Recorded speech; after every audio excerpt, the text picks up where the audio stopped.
In this tutorial, you'll learn how to connect your Patreon account to your Discord server for seamless integration. First, open the creator settings to access your account controls. Then select the Apps tab to start managing third-party integrations. Next, choose the Discord apps option and select podcast and audio to explore more integration features.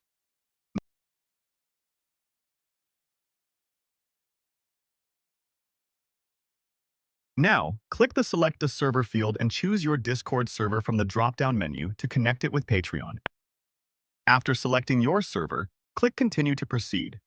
Then authorize access so Patreon can manage the server integration.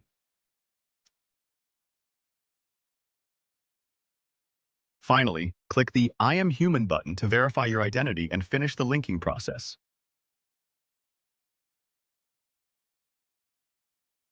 You've now linked Patreon with Discord. Enjoy your new integration.